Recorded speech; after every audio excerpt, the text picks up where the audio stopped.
Once again, Christian greetings to all our valued listeners and viewers throughout the whole world,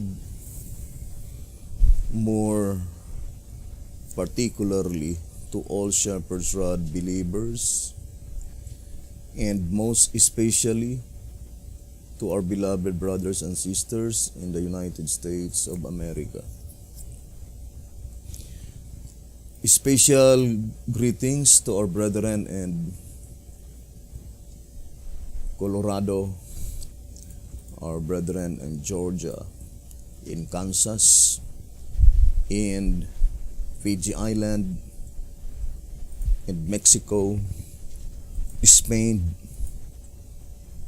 in Africa, to the United Kingdom, and also to our brethren in Australia, as well as to our brethren in Pakistan, and to the rest of the 144,000 living saints scattered abroad. Greetings. May the good Lord bless you, brothers and sisters. Still, this is concerning the chronological order of events, by which we fully believe that of all the current events, the most remarkable one is the fulfillment of the vision of Ezekiel. And that is the portion by which we focus our whole attention. And this is our episode number 17. And still we lovingly dedicate this subject to our brethren, Brother Steve, Sister Corinne, and to all the rest who are listening and viewing this program. I would like to quote that statement in one symbolic code, number 10, on page 3. I would like to read the statement. One symbolic code, number 10, page 3. The Lord was directing us to this place as evidence by many infallible proofs which we dare not question. So, the prophet used the term infallible proofs. Many infallible proofs. In Acts chapter 1, on verse 3, it says, to whom also he showed himself alive after his passion by many infallible proofs, being seen of them 40 days, and speaking of the things pertaining to the kingdom of God. And I do fully believe that the word many is at least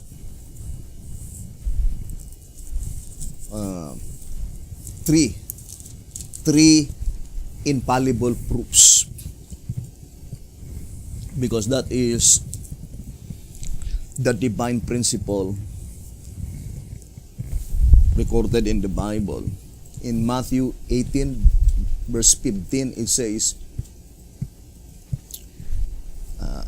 Matthew 18 verse 16, Matthew chapter 18 verse 16, it says, but if he will not hear thee, Then take with thee one or two more, that in the mouth of two or three witnesses every word may be established.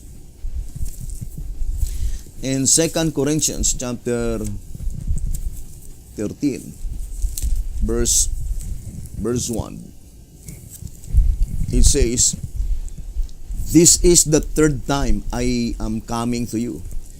In the mouth of two or three witnesses shall every word be established."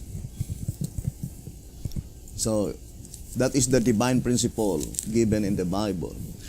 And 1 Timothy chapter 5, verse 19, "Against an elder receive not an accusation, but before two or three witnesses."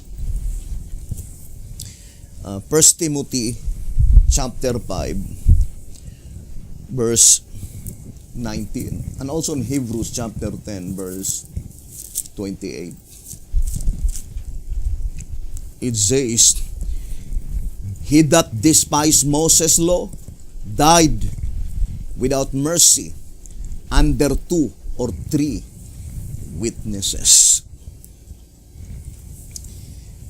And the shepherd's rod itself plainly told us in 1SR page 232, it says, "As God is infallible, all His works spell perfection, even to one jot or tittle." Then it says, "By all Bible students, Numbers 3 and 7 are accepted to be the biblical numbers to ascertain scriptural truths." 1SR page 232. So,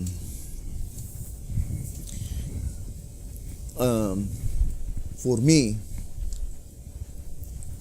we regarded such proof as infallible because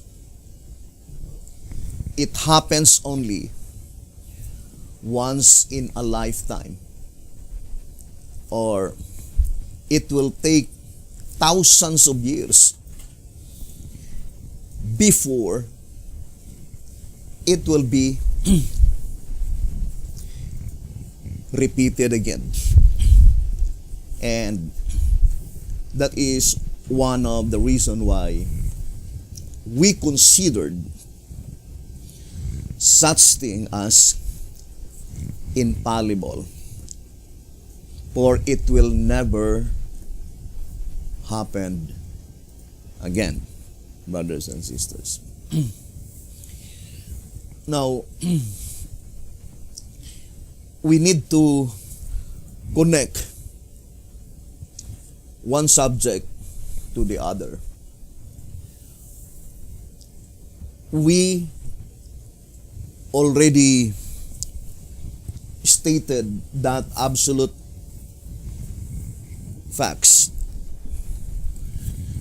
The God revealed the plan of redemption in the Bible in diverse ways. According to 1SR Pocket Edition on page 37, that the Bible reveals its tremendous truths in diverse ways. In numerics, in symbols, and figures, in parables, and allegories, in dreams, in visions, in types, and providences. In this reading, there are 9 mediums employed by God to reveal the plan of redemption its tremendous truths in nine diverse ways. One is our pocket edition, page 37. And as a whole, these nine diverse ways are in complete agreement, in perfect harmony. One explains another. According to SR 255, it says, so again, we find that one thing proves another.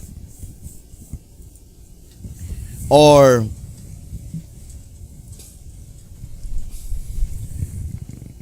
one truth dovetailing another. Track number 5 on page 38. Track number 5, page 38. Going on now to understand the symbolism as it thus basically defines itself, the student will see as he proceeds that its subject not only becomes clearer and clearer, one truth dovetailing with another, and all reinforcing the whole, but also that it holds a steering present truth lesson. So one truth dovetailing another. Now, let us focus for a while. Revelation chapter 12. First of all, the shepherd's rod made it so plain in 2TG number 12 on page 30 and page 31, saying, the record of the things which the sixth seal reveals is 22 verses long. And the seventh seal is 15 chapters long. So concerning the seventh seal, it contained 15 chapters long.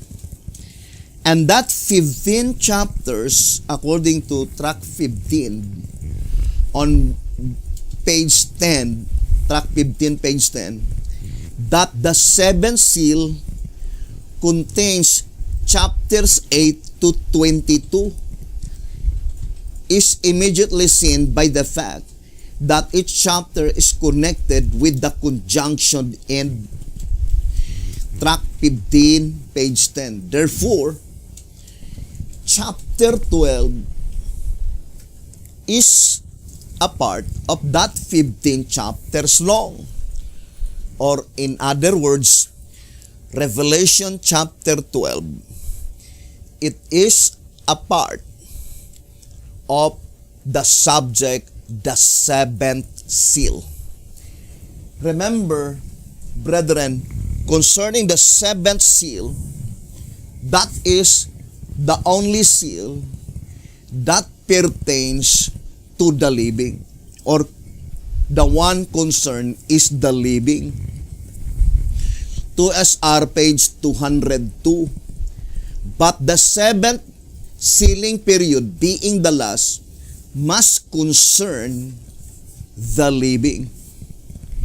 And the shepherd's rod itself plainly told us that the Revelation 2TG 12 page 30, it says, the revelation, therefore, is to be more fully understood during the judgment of the living.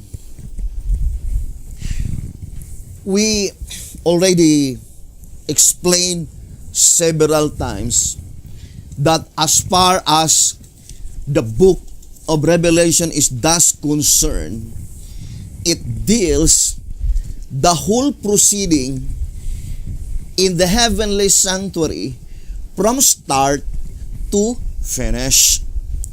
Track 15, page 13. Let us read the statement.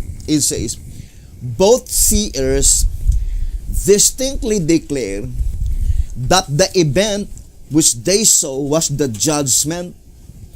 The difference between the two scenes is that Daniel was led to look into the sanctuary while preparations were being made for the judgment to convene, whereas John was led to look into the sanctuary after the judgment had been set up. In fact, John not only saw the judgment in progress, but he saw the whole proceeding from start to finish. Track number 15, page 13. Therefore, the entire book of Revelation is a revelation of the whole proceedings that occurred in the heavenly sanctuary. From start to finish, meaning from October 22, 1844, up to the time when the sanctuary is cleansed. October 22, 1844 is only the commencement of the cleansing of the sanctuary. And from that time onwards, the cleansing is in progress.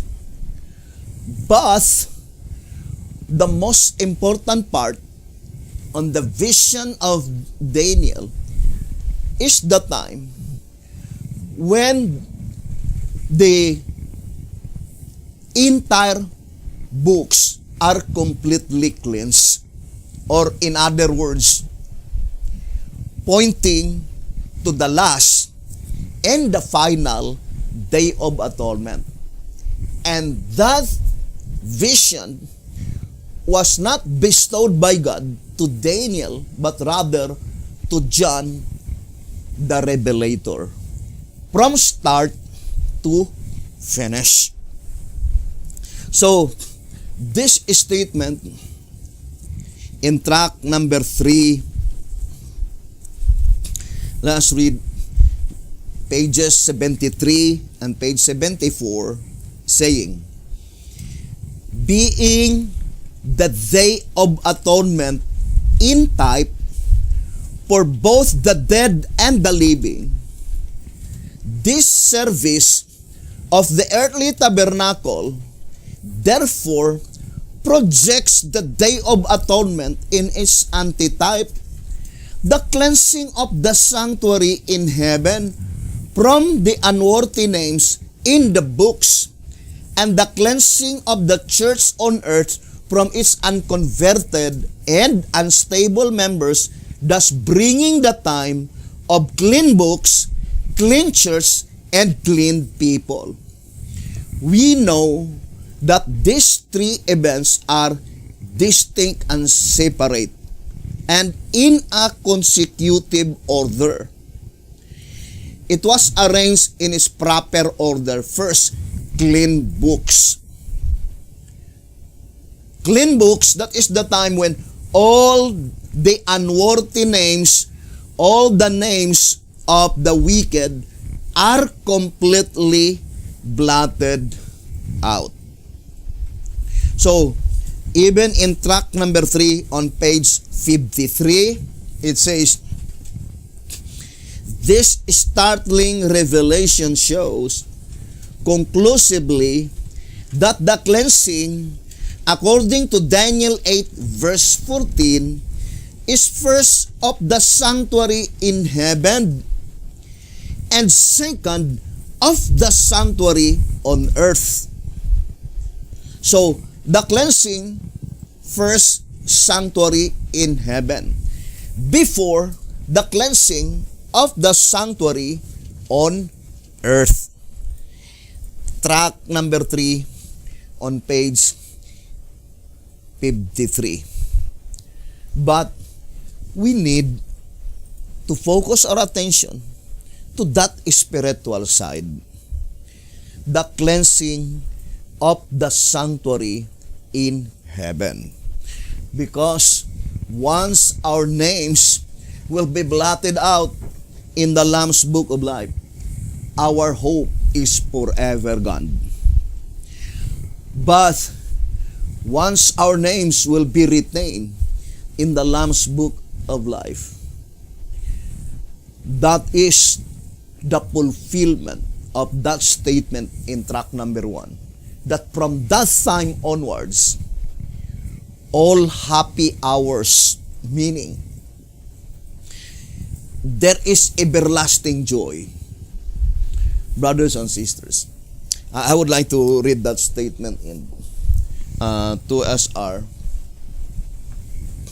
page 102. It says, 2SR page 102, experience only can tell the joy in one's heart at a time when rescued from everlasting ruin and granted everlasting life without tasting death, merged into eternity's ceaseless ages, a life that measures with the life of God. So, experience only can tell the joy in one's heart. At this time, maybe we could not as yet express that joy, but experience only can tell that joy. At that time, when our names, after that Day of Atonement, our names is among the names that had been retained in the Lamb's Book of Life. Only experience can tell the joy. But reciprocally, to those names that will be blotted out, to those names which is no longer found in the Lamb's Book of Life, after that Day of Atonement, here in 1SR 185, it says, the disappointment to such a one would be greater than we can realize. Experience only can tell the sorrow and grief at such a time. 1SR 185, the disappointment to such a one would be greater than we can realize. Experience only can tell the sorrow and grief at such a time. So, we will be either leap for joy or gnash our teeth in that predicted event. It says here in 1TG number 12, I remember that reading, where the shepherd's rod says that we will be either leap for joy or gnash our teeth. Where's that statement? So, it all depends, each one of us, brothers and sisters.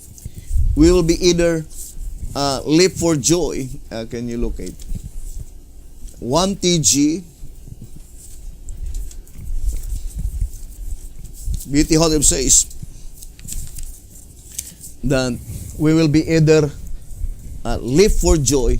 I see it 1TG number 6. It all depends. 1TG number 6, pages 41 and 42. This is your opportunity. While we are still approaching that final Day of Atonement, this is your opportunity. Today, you may take it or you may pass it by. But tomorrow, you will either leap for joy or gnash your teeth in the outer darkness. It now all depends on you. Sometimes, brethren, we need to ever remember, B.T. Hotep declared clearly that, I would like to read that reading in, I think, 12 Symbolic Code. It says, 12 Symbolic Code number 3, page 17. It says, those who differ, 12 Symbolic Code number 3, page 17. So it says here, those who differ obedience till every shadow of uncertainty disappears and there remains no risk of failure or defeat will never obey at all. Unbelief whispers, let us wait till the obstructions are removed and we can see our way clearly. But faith courageously urges in advance, hoping all things, believing all things. Patriarchs and Prophets, page 290. And hoping that we will not be among the doubters. After we present these infallible proofs, brothers and sisters, it says here in 1 TJ 12, page 29, shall we still doubt and continue to await results? Or shall we arise wholeheartedly and do God's bidding? Shall His kingdom or our own homes be made our first interest? If we do not now correct our perverted motives, how can we then honestly say, Thy kingdom come, Thy will be done? And how can you expect the temporal things of life to be added unto you? Matthew 6, verse 33.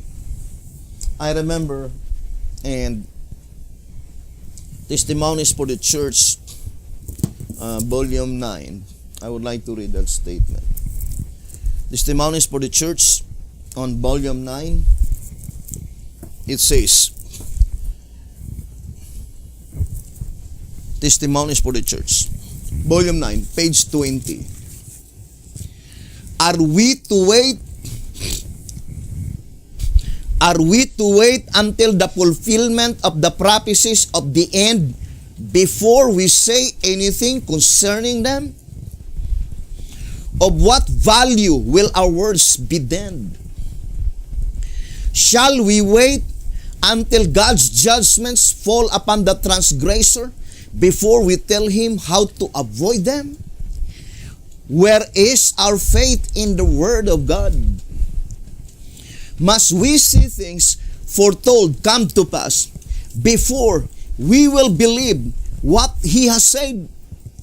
In clear, distinct rays, light has come to us, showing us that the great day of the Lord is near at hand, even at the doors. Let us read and understand before it is too late. Volume 9, page 20. Now, let us proceed to our subject. As I've said, let us focus first to Revelation chapter 12. We already proven with absolute fact, Revelation chapter 12 is a part of the seventh seal. And the seventh seal is concerned the living. Whatever understanding that was given by God to them, those who died, it is not the complete understanding concerning the book of Revelation. Because the promise was the revelation is to be more fully understood during the judgment of the living. 2TG number 12, page 30. I would like to read to you the great controversy. Let's read the statement. 449. Although I read this several times, but I would like to read again. It says, the most fearful, threatening, ever addressed to mortals is contained in the third angel's message. That must be a terrible sin, which calls down the wrath of God unmingled with mercy. Men are not to be left in darkness concerning this important matter. The warning against this sin is to be given to the world before the visitation of God's judgments, that all may know why they are to be inflicted and have opportunity to escape them. The Great Controversy, page 449. Why is it that it is called terrible sin? Sister White and the Shepherd's Rod called it as demon worship. The sin mentioned in Revelation 14 is called demon worship. Now, I would like to read 1 SR 214. It says, 1 SR 214. It says, the intention of the complete satanic scheme is to deceive the whole world. The statement made by Christ is true, that he, Satan, will try to deceive even the very elect, the 144,000, if it were possible. The spirit of prophecy, speaking on this scripture, says, this demon worship was revealed to him, to John the Beloved, and it seemed to him as if the whole world were standing on the brink of perdition. But as he looked with intense interest, he beheld the company of God's commandment-keeping people. Volume 6, page 15. 1 SR, page 214. And hoping that we will be among that company of people that was shown by God to John the Beloved, which had been able to escape such terrible sin, demon worship.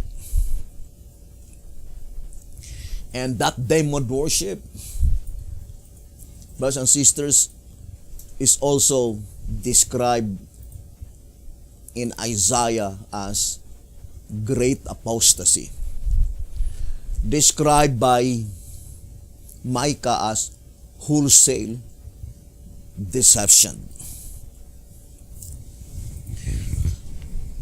Now, although that is not our subject is that great day.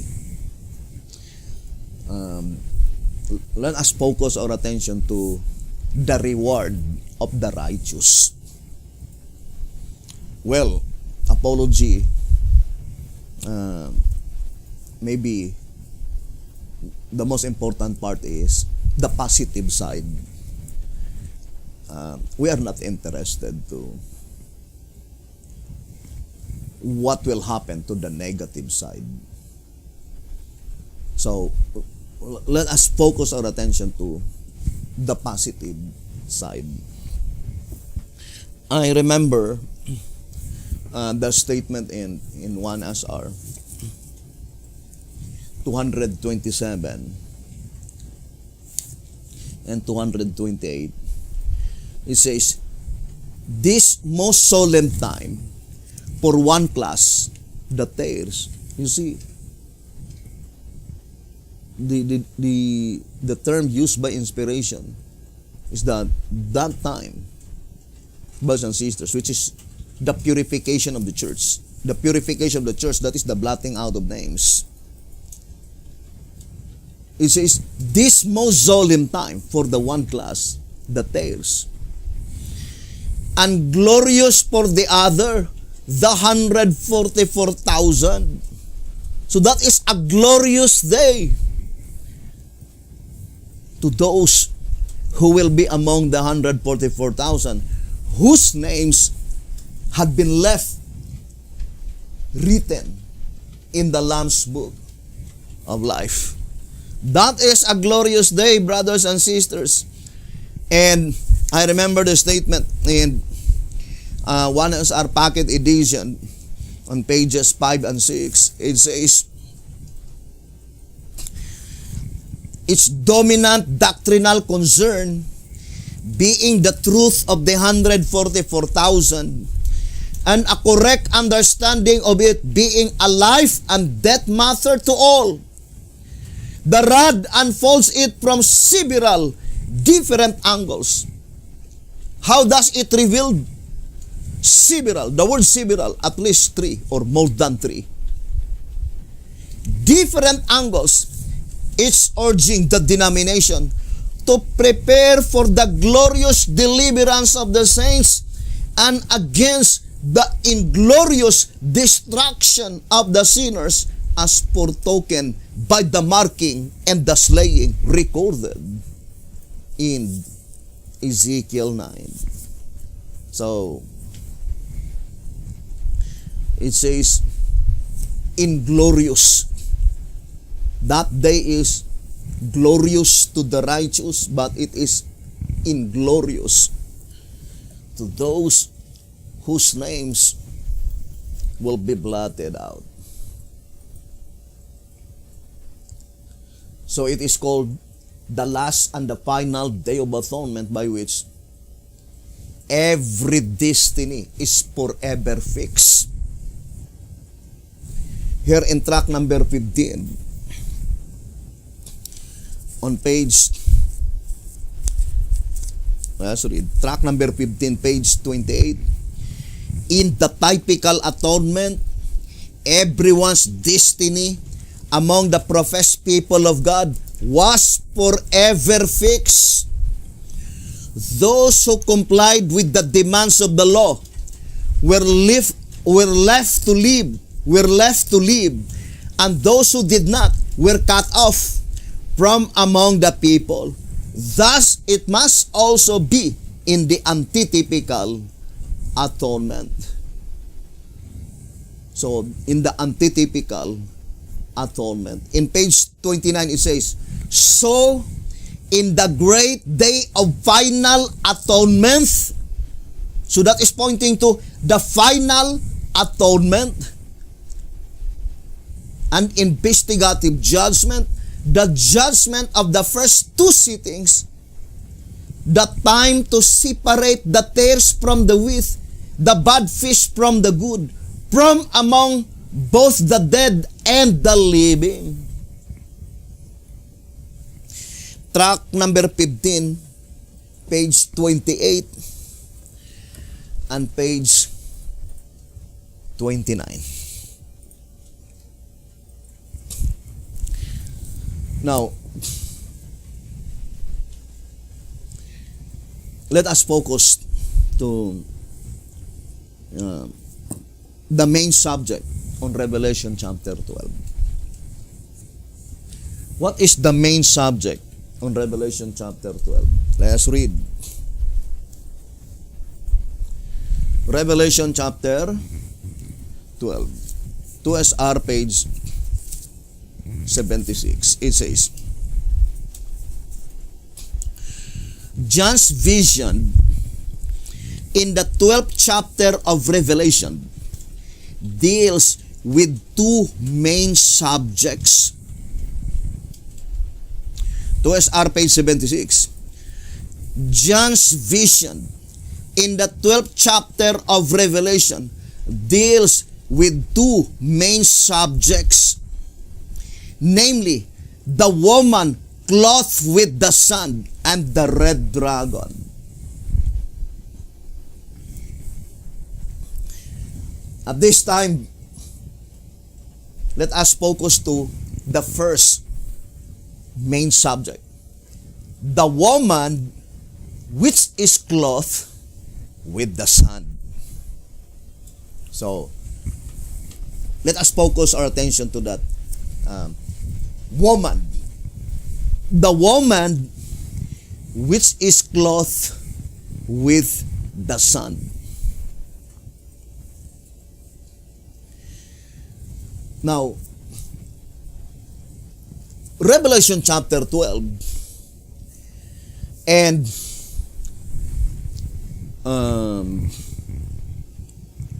the parable in Matthew 20 is closely related to each other.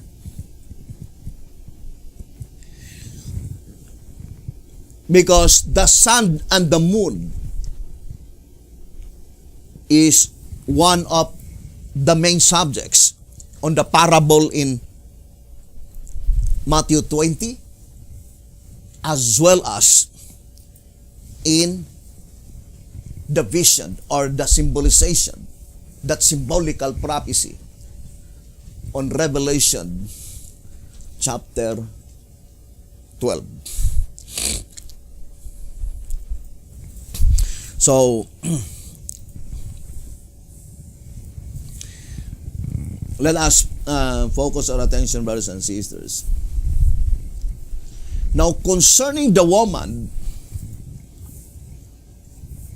I would like to read 2SR 268. 2SR 268. It says, thus the woman represents a church that keep the commandments of God, moral law, and have the testimony of Jesus Christ, ceremonial law, or the plan of salvation revealed in the light of the spirit of prophecy. Revelation 12, verse 17. So the shepherd's rod made it so plain that the woman must represent a church with two divine laws, moral law and ceremonial law. The word ceremonial meaning ceremonies. It is grossly misconstrued by many Davidians that the ceremonial law is referring only to the burnt offerings. No. It is quite opposite. The burnt offerings is only a part of that ceremonial law. The ceremonial law is concerning the ceremonies, which is the entire proceedings that occurred in the heavenly sanctuary. And that is why the statement here, it says, ceremonial law or the plan of salvation. What is the ceremonial law? The plan of salvation. So that statement in 2SR page 187, it says, in the sanctuary construction and service So that sanctuary service, that is ceremonial law. There is ceremony in the heavenly sanctuary. And that is the proceedings. Brothers and sisters, the proceedings in the heavenly sanctuary. In the sanctuary construction and service is revealed the plan of salvation. 2SR page 187.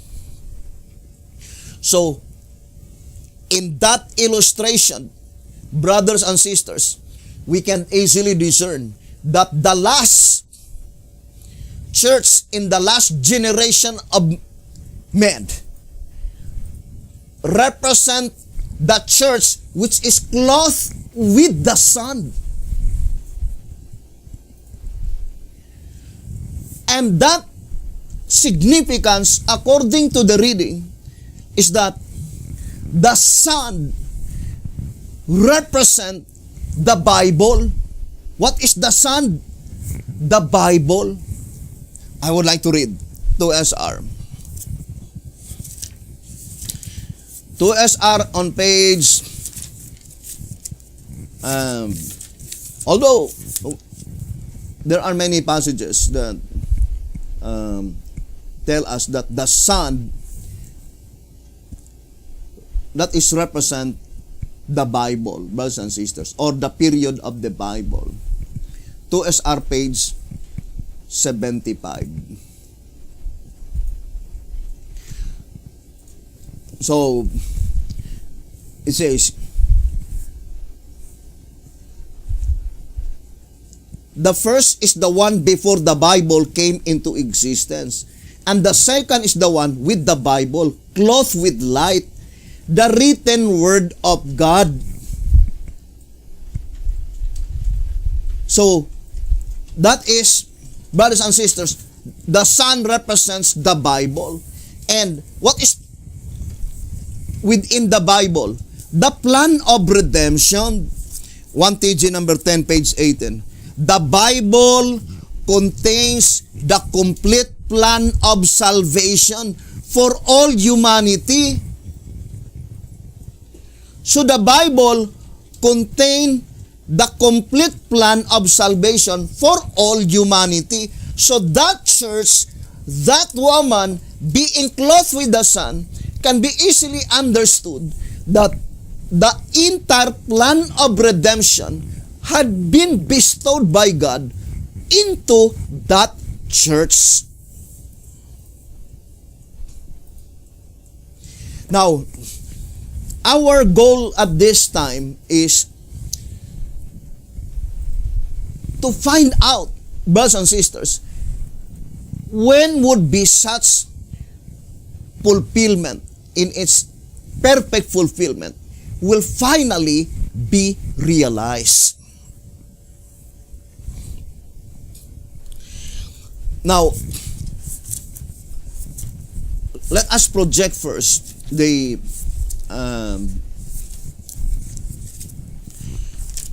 chart of Revelation chapter 12. The chart. So, I would like to read 2TG number 16, page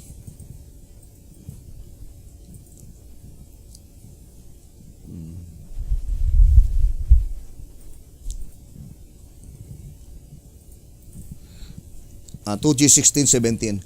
Since she was clothed with the Son before Christ's birth and before the gospel came, then her Son clothing must be the Bible, the Word of God, that clothed here in the period of the prophets. But we will prove to you that there are many infallible proofs to prove that it is not exactly or perfectly portray the condition of the Jewish church as described being clothed with the sun. First, in the Great Controversy, 381, it says that woman in the Bible is used to symbolize the church. The woman in Revelation chapter 12, it is a virtuous woman, but the woman in Revelation chapter 17, it is a vile woman. 381 in the Great Controversy. In Revelation 17, Babylon is represented as a woman, a figure which is used in the Bible as the symbol of a church. A virtuous woman representing a pure church, a vile woman, an apostate church. And that is Revelation chapter 12, the virtuous woman. Here in 2SR page 193, it says, in both 2SR 193, it says, in both Old and New Testament time, God's church has been symbolized by a chaste woman or virgin woman. See Jeremiah 6:2 or Revelation 12:1. Inspiration makes no change in the rule for a symbol of an impure church. For in Revelation 17, verse 1, 4, and 5, an harlot is used to point out a church or churches that are fallen or untrue.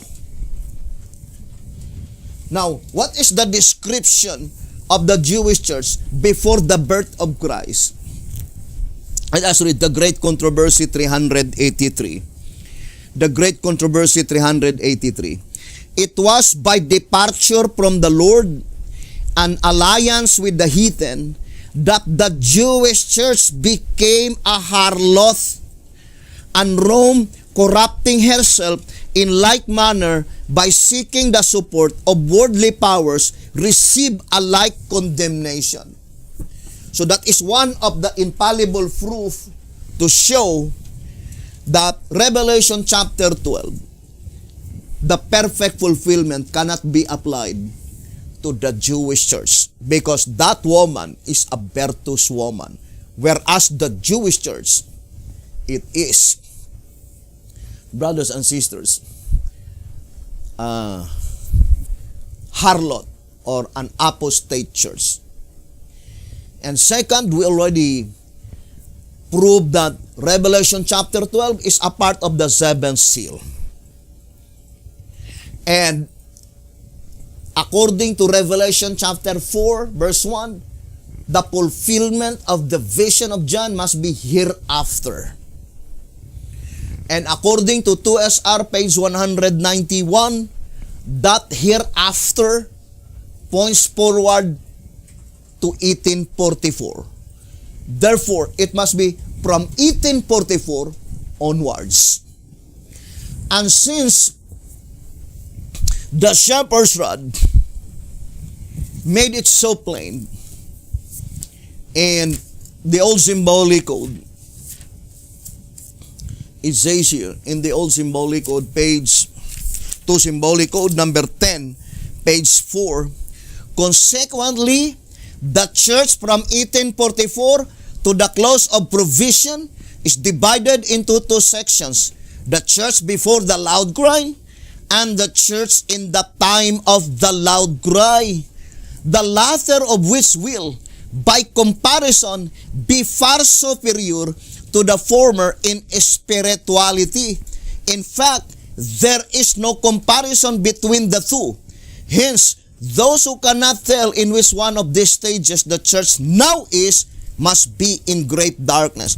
2 symbolic code number 10, page 4. And for sure, without any doubts, it must be the second section represented by the woman, the church in the time of the loud cry, that is the church which is clothed with the sun.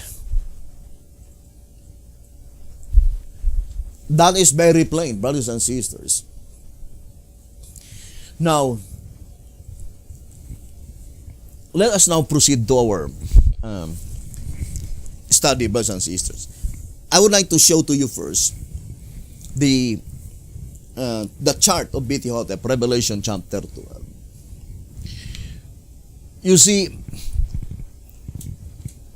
this chart, you can see Israel going out of Egypt. So this is 6 a.m. Therefore, the woman which is clothed with the sun, that is 12 noon. That is 12 noon. This is 6 a.m. Now, brothers and sisters, that is very plain. That the woman is clothed with the sun when the sun is in her full strength, 12 noon. Now, let me read to you some statement given by the Shepherd's Rod. 1 SR, page 21. 1 SR, page 21. It says,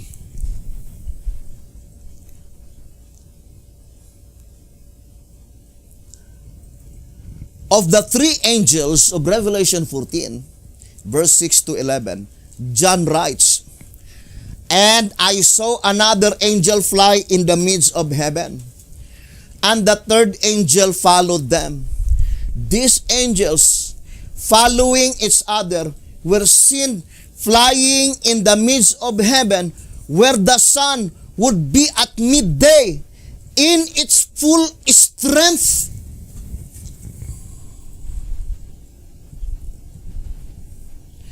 So, remember, brothers and sisters, concerning the message of the third angel, it is directly applied in the judgment that pertains to the living.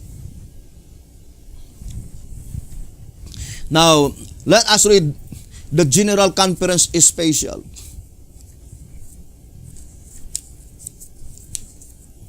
Page 39 and page 40. It says, in fact, the three angels' messages are applicable to the judgment for the dead only indirectly. For the judgment for the living is the all-important event. That is, the angel is not sent particularly to explain what the judgment does to the dead, but what it is to do to the living. Then I would like to read the last portion.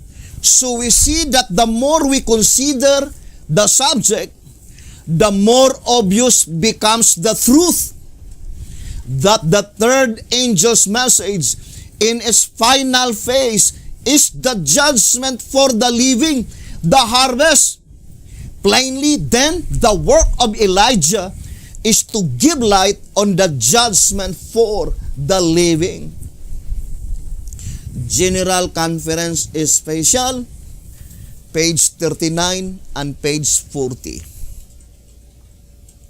So, brothers and sisters, the voice of inspiration is plainly telling you and I that the direct application of the third or the three angels' messages must be in the period of the judgment for the living.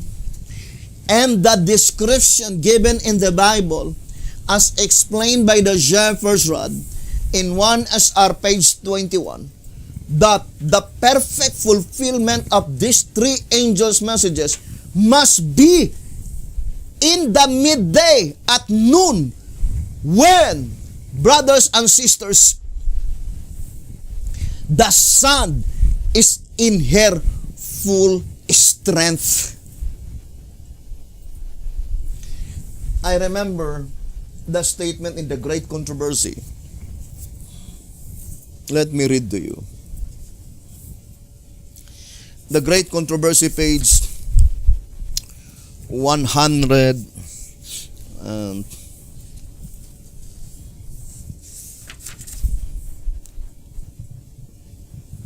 103, The Great Controversy, page 103. God permitted great light to shine upon the minds of these chosen men, revealing to them many of the errors of Rome, but they did not receive all the light that was to be given to the world. Through this, his servants, God was leading the people out of the darkness of Romanism. But there were many and great obstacles for them to meet, and he led them on step by step as they could bear it. They were not prepared to receive all the light at once, like the full glory of the noontide sun. To those who have long dwelt in darkness, it would, if presented, have caused them to turn away. Therefore, he revealed it to the leaders little by little, as it could be received by the people. From century to century, other faithful workers were to follow, to lead the people on still farther in the path of reform. The Great Controversy, page 103. Now, brothers and sisters,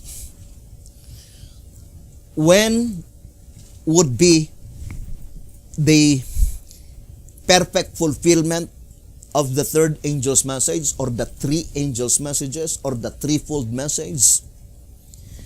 It is during the period of the judgment for the living. General Conference Special, page 39 and page 40. What is the illustration of the three angels' messages in its perfect fulfillment? It was illustrated that it is flying in the midst of heaven at midday, at noon, at 12 noon, when the sun is in her full strength.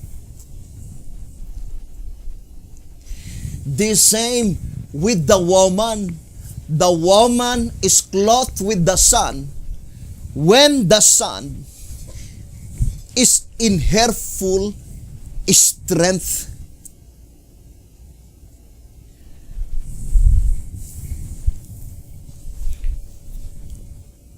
I'm looking for that statement on let me see if I could find, brothers and sisters.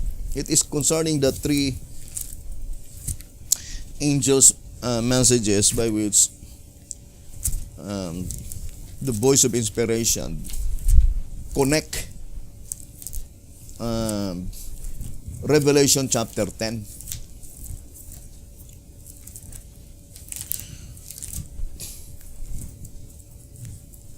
That's why we need to connect one subject to the other.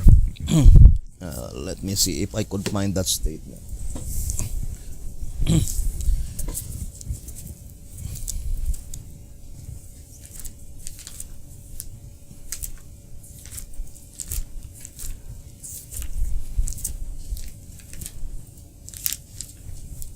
Because I could no longer remember the exact words, but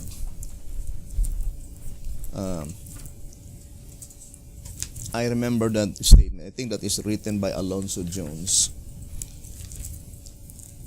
concerning the third angel, and God's servant connect the third angel to Revelation chapter 10. Revelation chapter 10.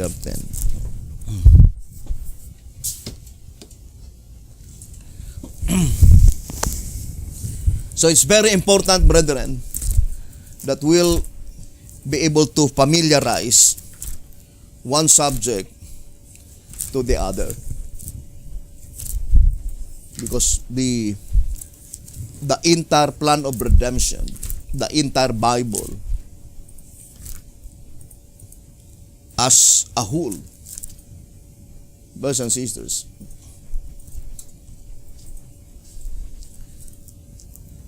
I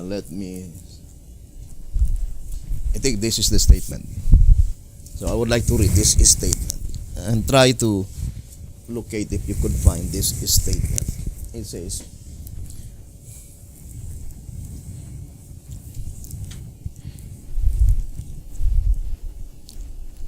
It says, that is, if we can gather any idea of what the watchman means, the angel of chapter 10 is the seventh angel.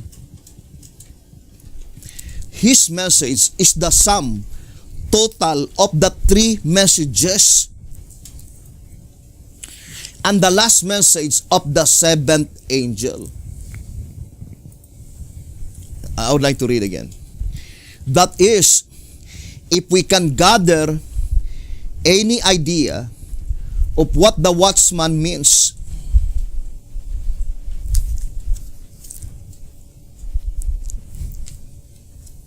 that is Advent Review Sabbath Herald. So taken from Advent Review Sabbath Herald. It says, that is, if we can gather any idea of what the watchman means, the angel of chapter 10 is the seventh angel. His message is the sum total of the three messages. And the last message of the seventh angel is the third angel's message. The last part of this last message is the promulgation of the doctrine of life and death. This is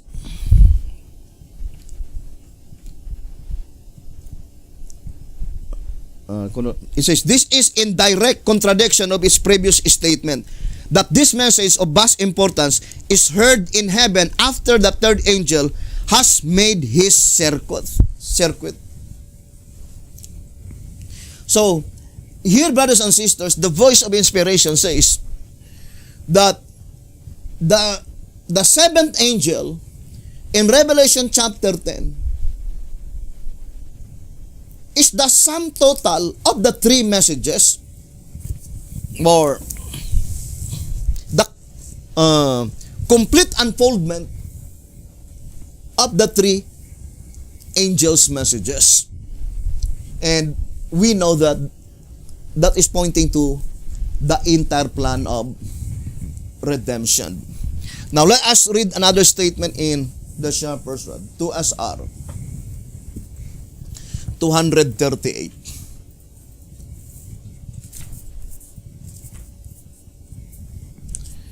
To SR page 238.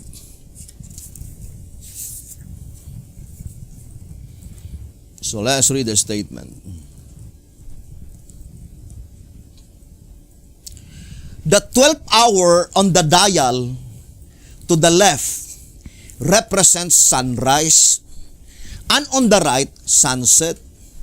The 6th hour in the light part, noon, and 6 in the dark part, midnight. The message at the 6th hour by Miller is called the midnight cry. Say early writings, page 277. Because it corresponds with that of Enoch. Say Jesus, and at midnight there was a cry made, behold, the bridegroom cometh. Go ye out to meet him.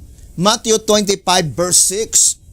The 6th hour in the light part stands also as noon, when the sun is in its full strength. The Bible began to rise at the 12th hour, and when the message by Miller was preached, represented by the 6th hour call, both Old and New Testaments had been compiled and published. Thus, it also denotes midday. To SR page 238. What hour? The third call? 12 noon, midday, when the sun is in her full strength. Now ponder deeply, brothers and sisters. remember, the message of Miller, Midnight Cry, is not the direct fulfillment of that parabolical prophecy in Matthew 25. So in this study, we can easily discern that the perfect fulfillment of that message of the third angel, which is in the judgment for the living, was illustrated by that groundwork, the proclamation of the midnight cry at 12 noon, midday, when the sun is in her full strength. If we will apply that in the days of William Miller, how could it be when at that time the three angels' messages are not yet completed? Because the statement in 1SR page 21, the proclamation of the three angels' messages in its perfect fulfillment, in its direct fulfillment, it must be in the time when the sun is in her full strength at midday. Therefore, if we combine as a whole in this subject, brothers and sisters, we can easily discern that that church that will proclaim the complete plan of redemption as illustrated by the three angels' messages flying in the midst of heaven at midday when the sun is in her full strength, that is the woman which is clothed with the sun when the sun is in her full strength. And it cannot be applied to the movement of William Miller because we already read in 2SR 268. The woman must represent the church that keep the commandments of God and also the ceremonial law, the plan of salvation. And William Miller is a Sunday keeper. Therefore, that church cannot represent as the woman. So, brothers and sisters, that statement, loud cry, let us connect all the subject recorded in the shepherd's rod.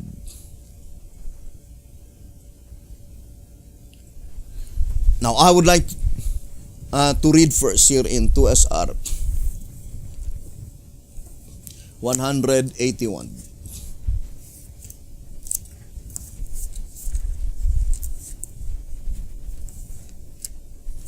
To SR page 181. It says, the midnight cry was first proclaimed prior to 1844.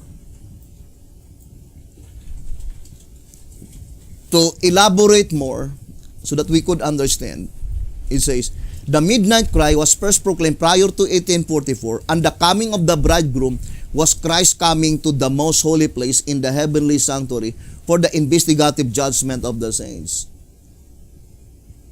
So the midnight cry must be proclaimed before Jesus Christ will enter to the most holy place.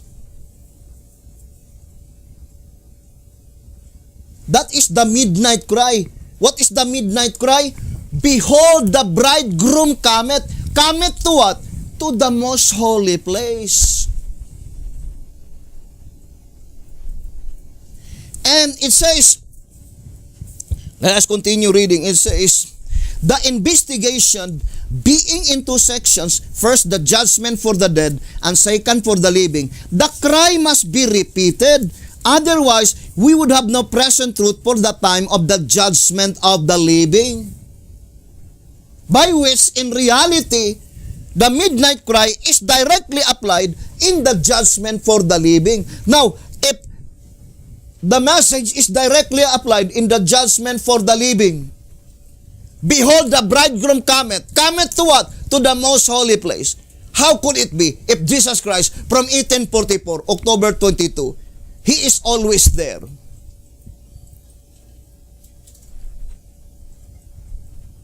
So that is the statement in the vision of Sister White. Christ returned to His ministration. Let us read again. Testimonies for the Church, Volume 2.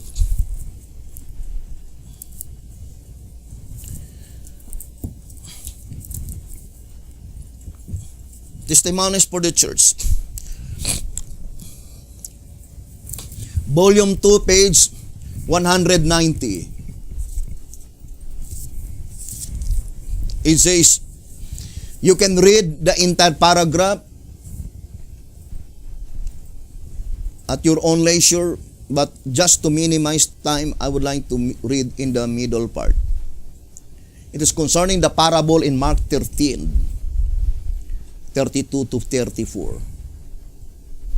What time is here referred to? Not to the revelation of Christ in the clouds of heaven to find a people asleep. No.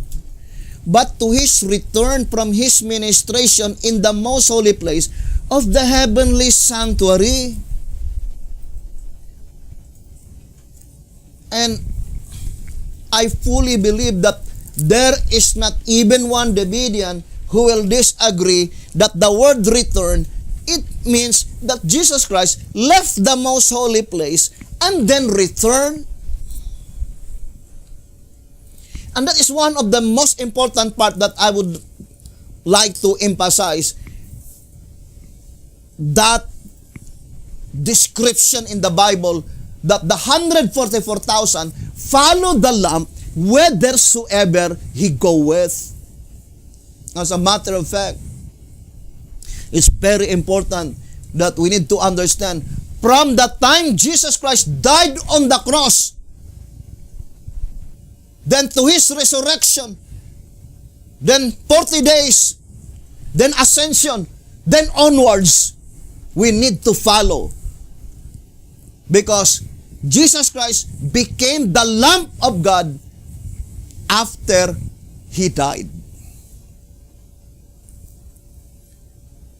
So to follow the Lamb is to know from that time onwards, and it is revealed, brothers and sisters, in the Bible and through the Shepherd's Rod publications. I would like to read that statement in 2SR.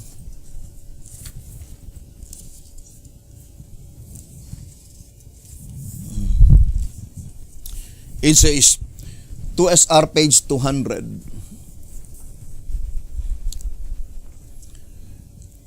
This scripture, 2SR page 200. This scripture reveals that there is not another in the vast universe of God that is worthy or that can open the book, for the Lion of the tribe of Judah, the root of David, has prevailed. Christ acquired the above title by His birth and by His victory on the cross for those who believe in Him as the Savior of the world. He has prevailed by shedding His blood on Calvary, thus none other can open the book, for He alone has died for the human race. This book contains the names of the saints, and the seven seals comprise prophetically the world's history during which time the saints are sealed. These 7 periods of unfulfilled history sealed the book, and the only one that could open it, see into the future, was the Lamb. 2SR page 200 and 201. And that title, the titled Lamb of God,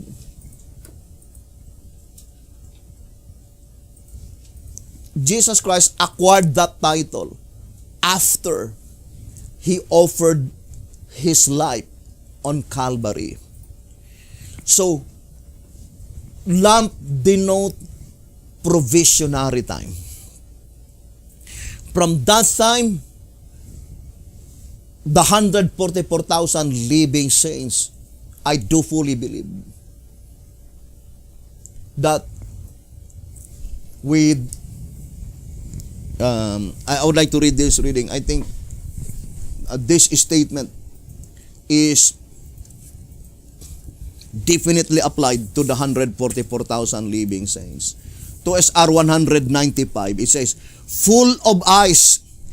Eyes are to give light to the body. Therefore, they stand as a symbol, signifying that God's people have had sufficient light in every age. Before and behind denotes prophetic light, revealing to them the past, present, and future. This being made possible by the Spirit of God and by holy angels. 2SR page 195. So, there are 3 occurrences recorded in the Bible, which is 12 noon. In the parable of Matthew 20, the third call. In Revelation 14, the perfect fulfillment of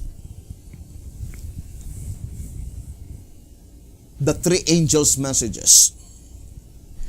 And in Revelation chapter 12, the woman clothed with the sun. These 3, we need to explain together with the crucifixion of Jesus Christ. What happened at 12 noon? Now let us read track number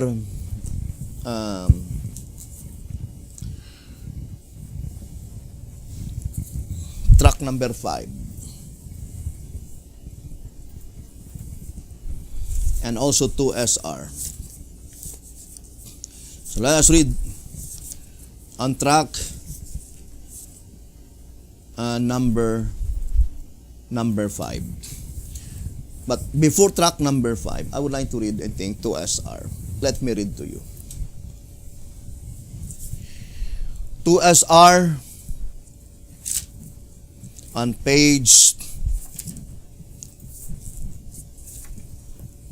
let's read.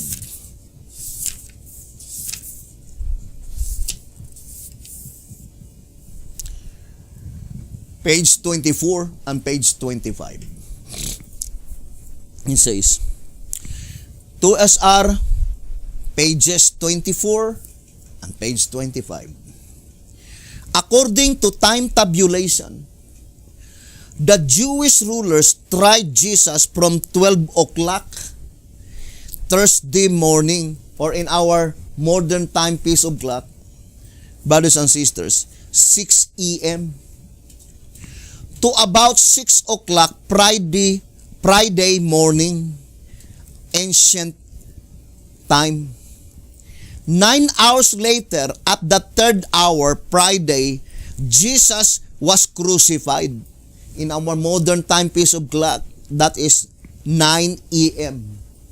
Jesus Christ was crucified. See Mark 15:25.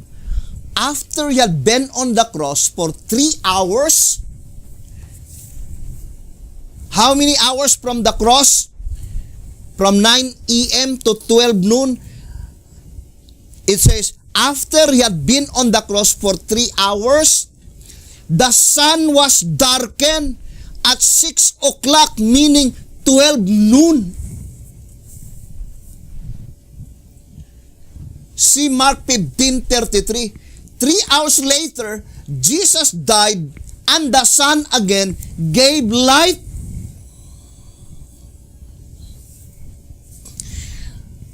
Now, let us go back again to the reading in 2SR page 237. Reason why 3 hours to a movement. So, I would like to read the statement. 2SR 237. Some may question the evidence for allowing 3 hours to its incident from creation to the fall of Adam. And again, to Enoch and Noah. If God worked on the 3-hour schedule with the crucifixion of Jesus,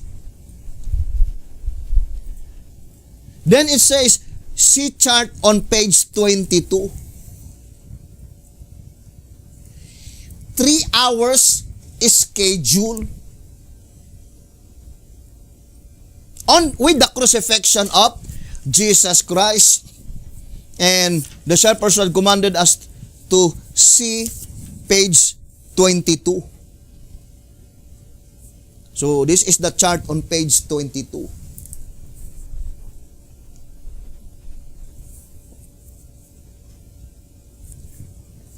I know, brothers and sisters, it needs more concentration, but I fully believe gradually God would help us to understand this very important subject. There might be little difficulty, but with the Spirit of God, everything will be made plain. It says here, if God worked out on the 3-hour schedule with the crucifixion of Jesus, see chart on page 22, and the same rule was followed in the period called day, then he certainly would not follow another rule in the period called night.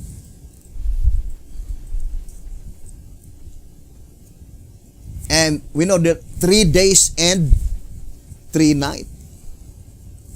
3 days and 3 nights, brothers and sisters. So, 3 days, that is 36 hours, right? Then, divided by 3, so there must be 12. Right? Because that is only 3 days and 3 nights. 3 hour is a particular rule during night time, and also 3 hours particular rule during daylight, which all in all 3 days and 3 nights, or 3 nights and 3 days. 72 hours. But we know that the Bible cannot be mistaken. It says 3 days and 3 nights. Commence from 6 a.m. early in the morning on Thursday. So that is 3 days and 3 nights. 24 times 3 equals 72. And 72 divided by 2 equals 36.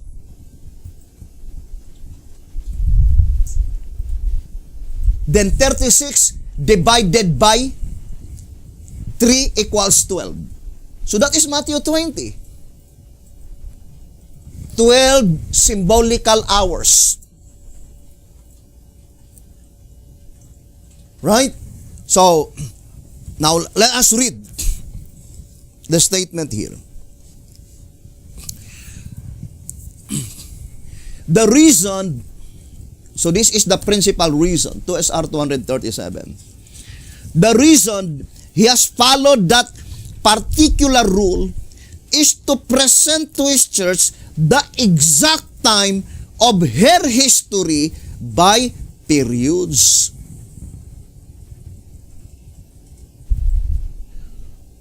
And we explained several times the church mentioned here is the 11th hour church. So the statement, to present to his church the exact time of her history by periods, plainly indicating that from that time, that church was in existence. Exact time by history, or exact time of her history by periods.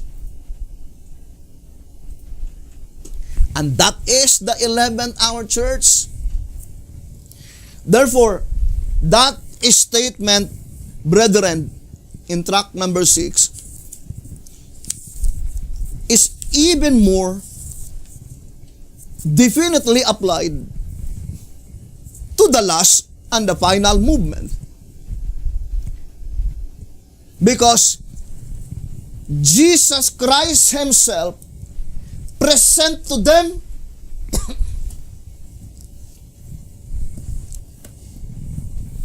and Jesus Christ is a powerful God. Jesus Christ would not waste his time to present to his church, so that that church, they will know the exact time of her history by periods. If they could not comprehend.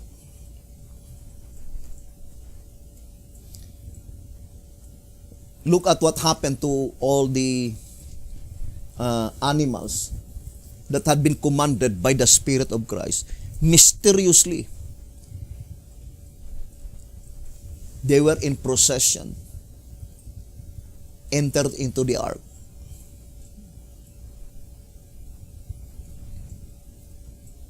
So Jesus Christ has unlimited power. And that statement that Jesus Christ himself, he will be the one to present to his church.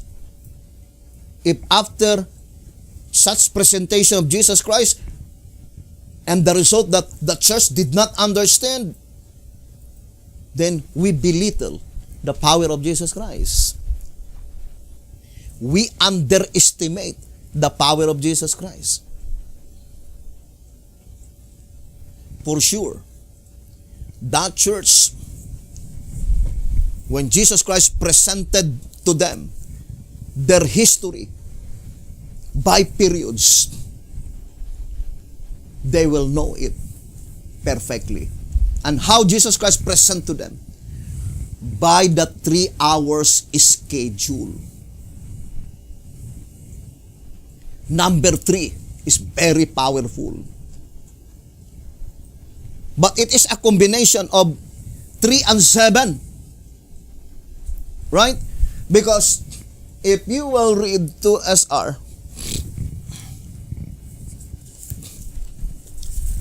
um, 237, it says, the time allowed for its movement is marked on God's clock dial as 3 hours. The first 3 hours on the dial indicate from creation to the fall of Adam. Consequently, it leaves only 21 allegorical hours for human provision. 7 times 3 equals 21. So how many 3? 7. So the statement in 1SR 232 is compacted here. Numbers 3 and 7.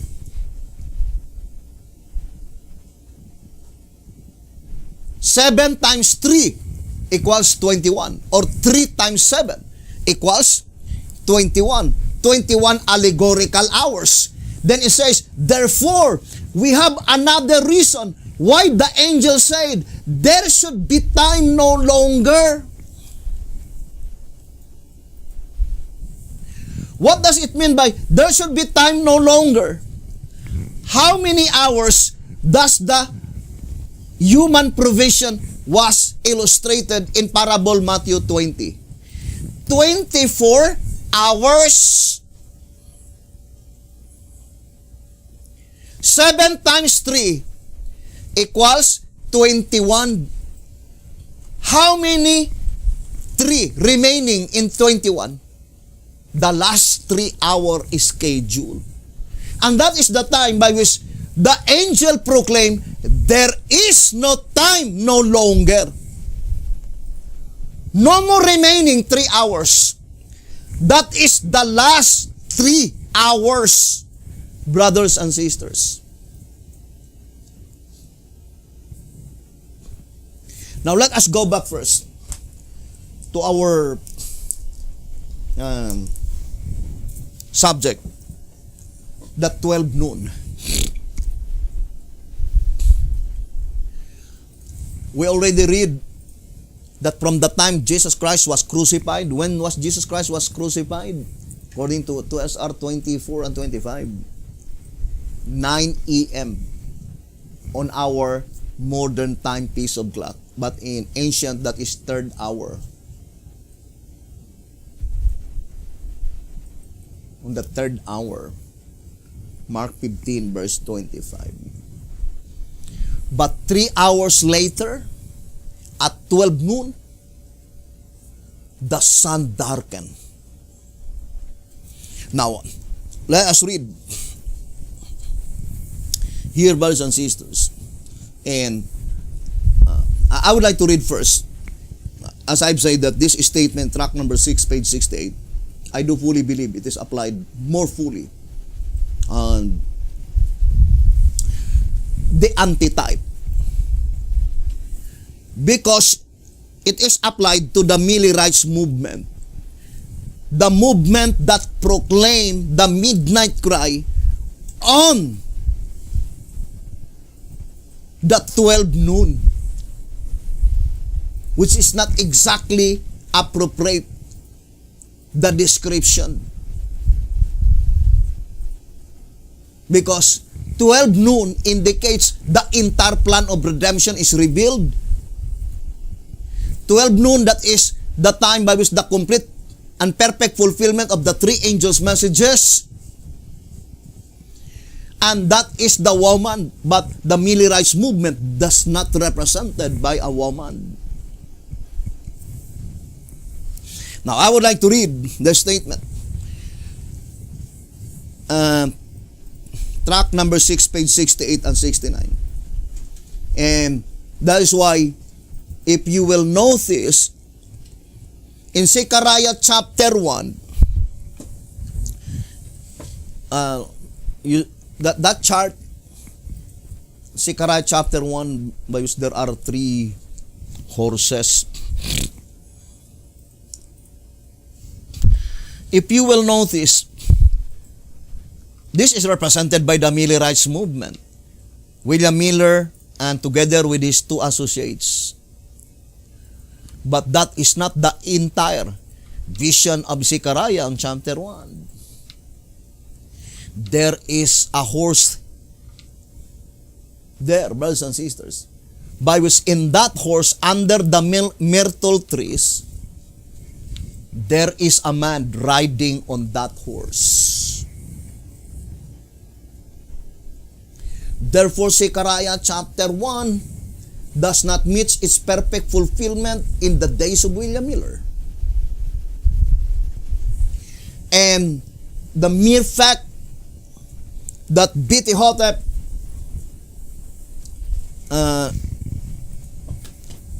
stating concerning that event in 1 TG number 11, pages 6 and 7. Let us read 1 TG number 11, page 6 and 7. As Daniel's prophecy of chapter 8, namely the 2,300 days, pointed out that the judgment work was to commence in 1844 AD. But as it was mistakenly understood that the world was to come to an end, instead, they were greatly disappointed when the set date came and nothing happened. So it was that as the set date approached, they returned from their mission fields with full confidence that they had finished their mission, that they had walked to and fro through the earth, and that there was time no longer, that the world was dead to end.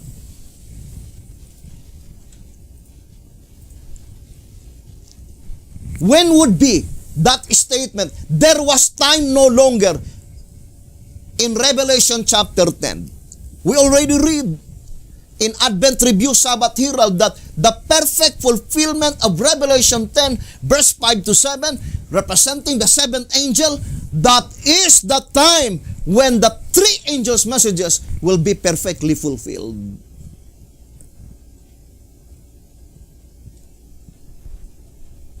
And when would be that time? Supposed to be the perfect fulfillment, to declare there was time no longer.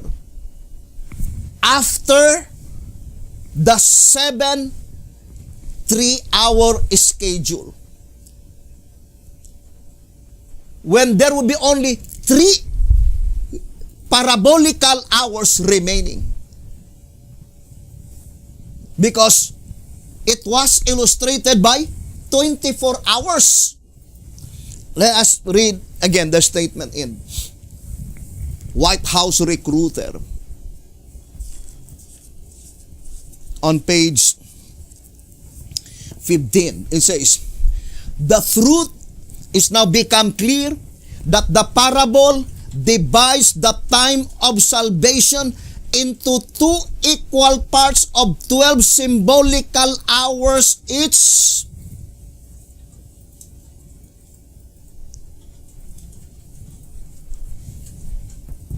And I would no longer elaborate, brothers and sisters, that that statement cannot be applied in the generation from 1844 backwards, with many reasons. And first of all, one of the reasons is that the illustration is not equal. The illustration are not equal. The nighttime is longer than the daylight. And mostly, that time by which the nighttime is longer than the daylight, that is during autumn and winter.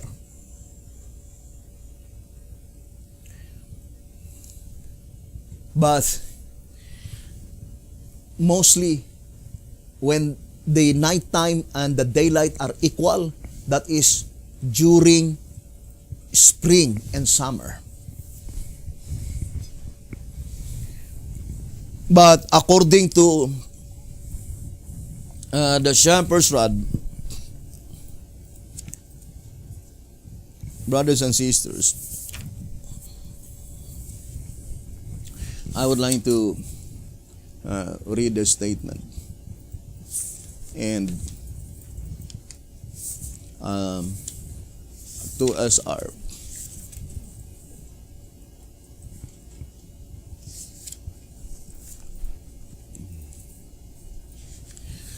Page 225. Page 225.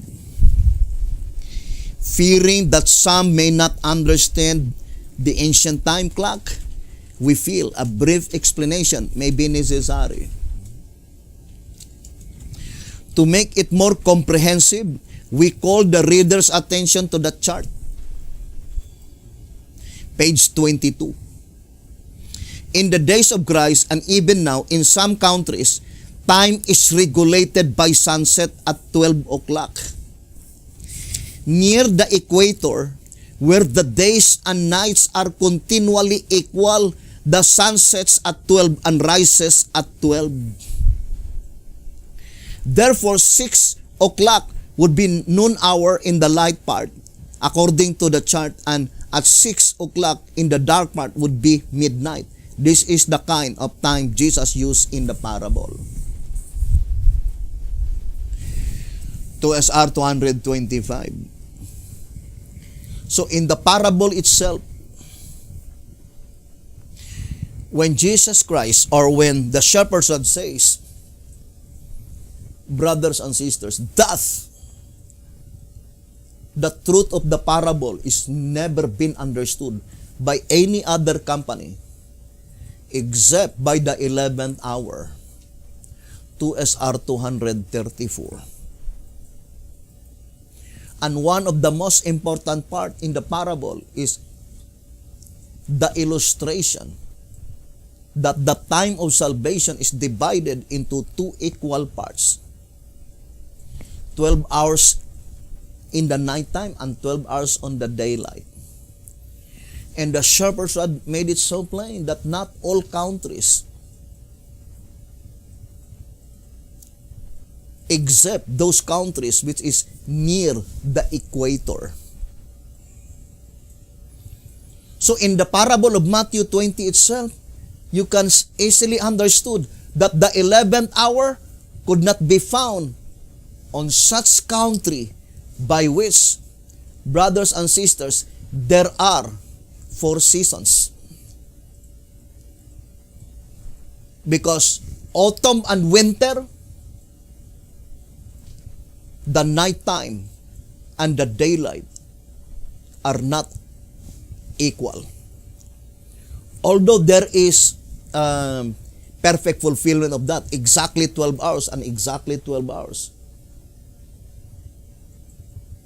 But B.T. Hotep is dealing it with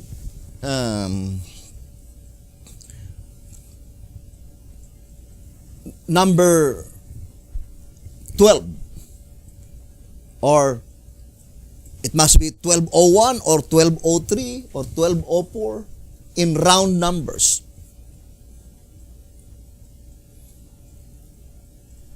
So in the parable of Matthew 20 itself, you can easily understand that the last and the final movement, which is the 11th hour, the last ordained ministry, must be in a country by which, brothers and sisters,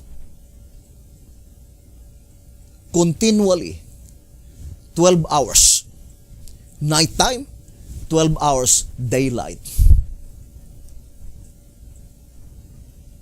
It might only differ with minutes and seconds, and it cannot be applied to a country by which there are 4 seasons. I would like to read again the statement, continually. Let us read in the statement in 2SR 225. It says, near the equator, where the days and nights are continually equal. So it must be pointing to the country by which, brothers and sisters, they have no season of winter, they have no season of autumn. And they have only wet and dry season. Although that is only a part, but I'm trying to emphasize that in this part alone, you can immediately distinguish. But we can prove in all angles of the prophecy through the 9 mediums employed by God in 1SR Pocket Edition, page 37. And the mere fact that these messages was not bestowed to any other movements except upon this movement, the truth speaks of itself. That Jesus Christ presented this subject 3-hour schedule with no other than to the church that he recognizes as his church. Because the statement, Christ followed that particular rule in order to present to his church. Why is it that other movements have no knowledge concerning this subject? Because Jesus Christ did not present to them. That is the only attainable conclusion. It is not because that we are wiser than anybody. As a matter of fact, our intellectual capacity is very low. The only reason that we understand this is through the power of the Spirit of Christ. He presented it unto us. And you can see, brothers and sisters, the wonders of this message in perfect harmony. Now, I would like to read again the reading in track number 7, page 68. I would like to read first Advent Review so that you could understand that the Philadelphian church was not buried in 1844. B.T. Hotep says in 2SR page 97, let us read 2SR page 97.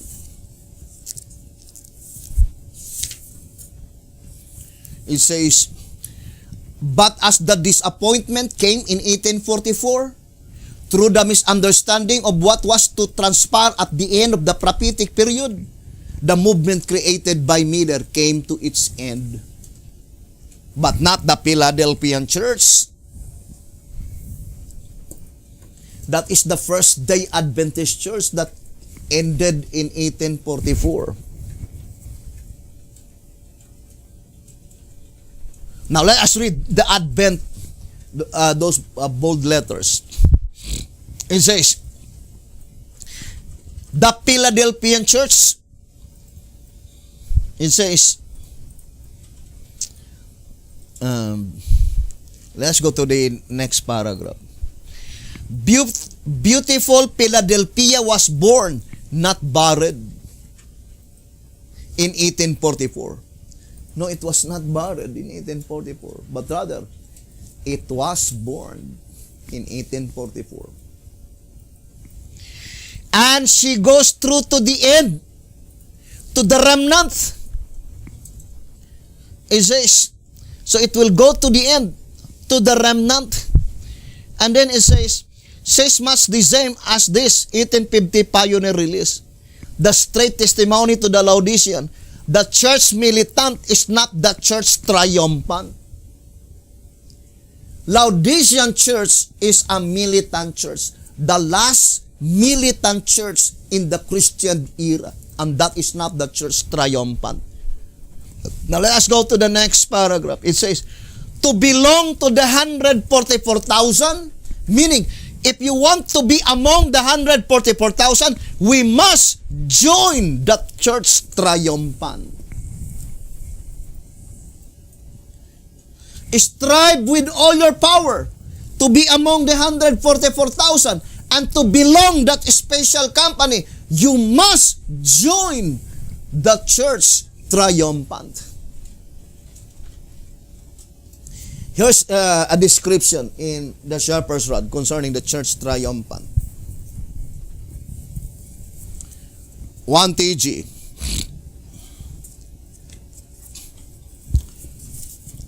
Here in 1 TG number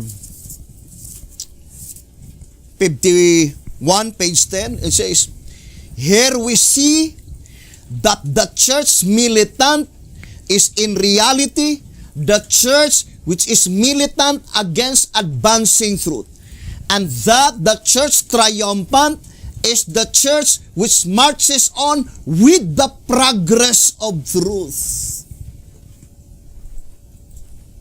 So that is the church triumphant, brothers and sisters, that march on with the progress of truth.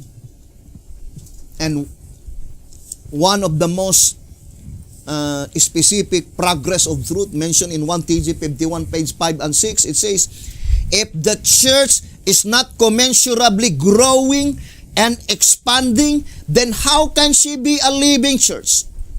And how can she keep up with the signs of the times and with the progress in the sanctuary above? But the triumphant church, God, Jesus Christ, revealed to them, presented to them the entire plan of redemption from start to finish, from the crucifixion to the time when Jesus Christ will receive the kingdom. Now, I would like to read the statement in track number 6, page 68 and 69. It says, though this engrossing subject is but briefly treated herein, yet for lucidity, harmony, and logic, the truth of it stands clear to any. It gives a prophetic outline of church history from Miller's time to the present day. And I would like to apply that present day this year 2020. It gives a prophetic outline of church history from Miller's time to the present day, showing the opening and the closing of its movement, also its work and destiny. Why is it that? Because the word "its," brothers and sisters, cannot be referred only to one movement.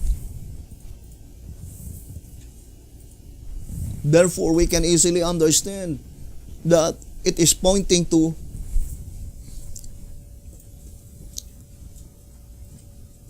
the movement that had been raised during the proclamation of the midnight cry, and the movement, the perfect fulfillment of that midnight cry. God revealed to them not only the closing, but also the opening. Not only the opening, brothers and sisters, as well as the closing. Also its work and destiny. The work and destiny.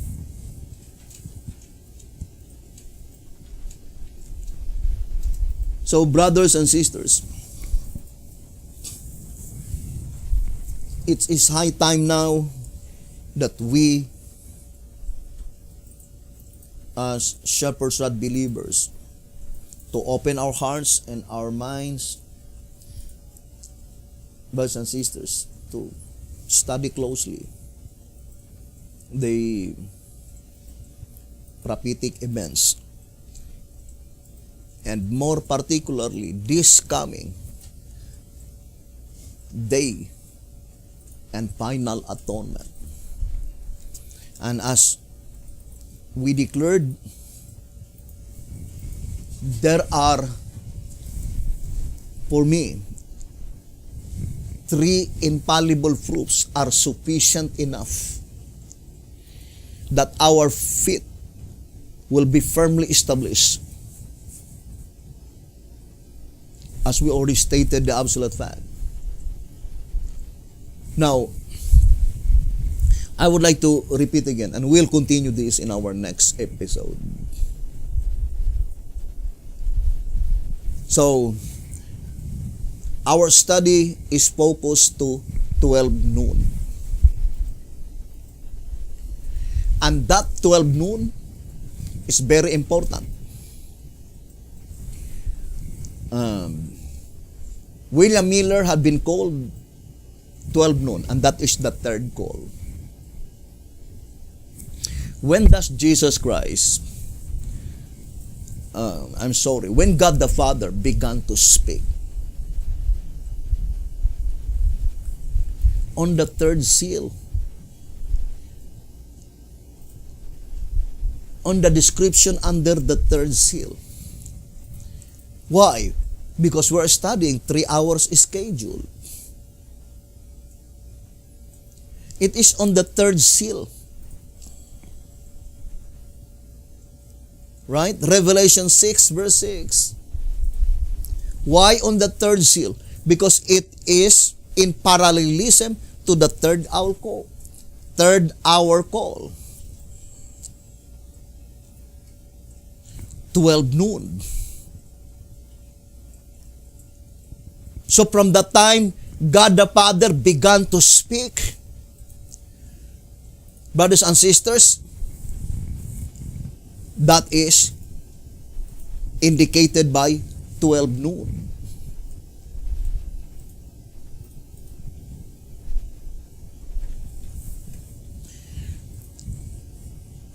what is the last and the final movement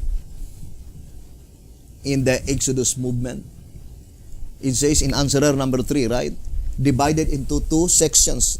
First section led by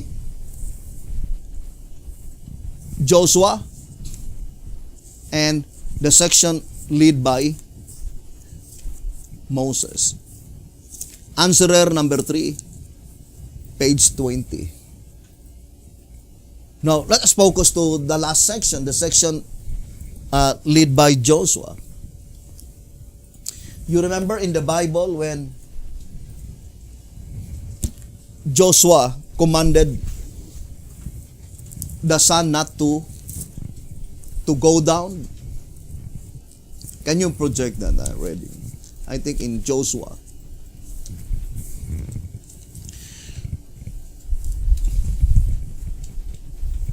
Joshua commanded the sun not to go down. And for how many days? So let us read Joshua chapter 10, verse 13. It says,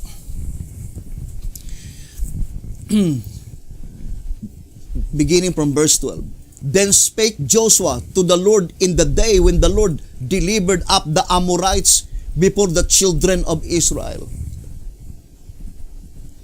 Before the children of Israel. And he said in the sight of Israel, Sun, stand thou still upon Gibeon, and thou moon in the valley of Ajalon.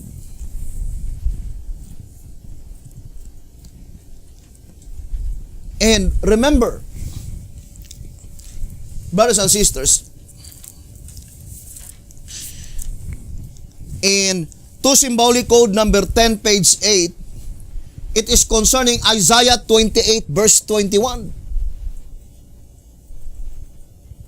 For the Lord shall rise up as in Mount Perasim, and he shall be wroth as in the valley of Gibeon, that he may do his work, his strange work, and bring to pass his act, his strange act. Now, in 12 Symbolic Code, number 8 to 9, page 12, let me read to you.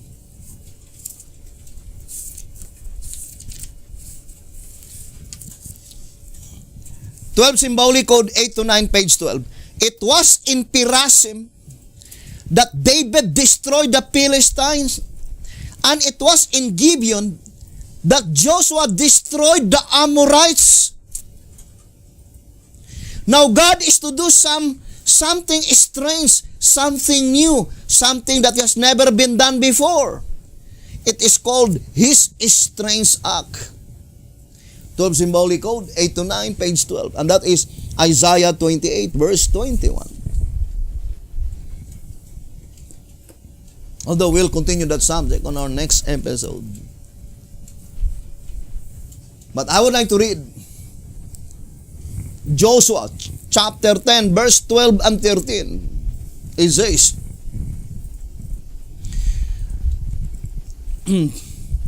Sun, stand thou still upon Gibeon. So this is what the shepherd's rod is telling about. It was in Gibeon when Joshua destroyed the Amorites. And there is a strange thing that occurred at that time. The sun, it says, had been commanded by God's servant.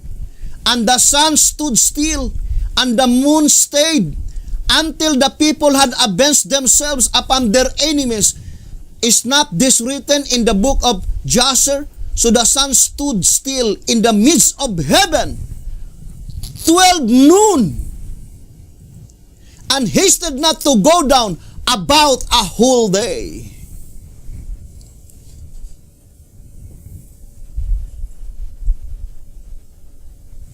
So, that is very strange, and also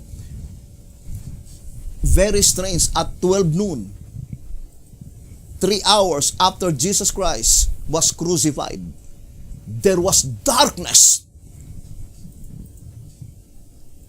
Great darkness. And we will continue that subject on our next episode, brothers and sisters. This is very important to the plan of redemption. Thank you very much for listening and viewing this program. We love you, brethren. And even those people who are speaking evil against us, we continually pray that God would help us. Our prayer is that if possible, all shepherds and believers, not even one of us will lose out. All of us could meet on God's kingdom when God will gather His people. Thank you very much. May the good Lord bless you and have a beautiful, wonderful evening.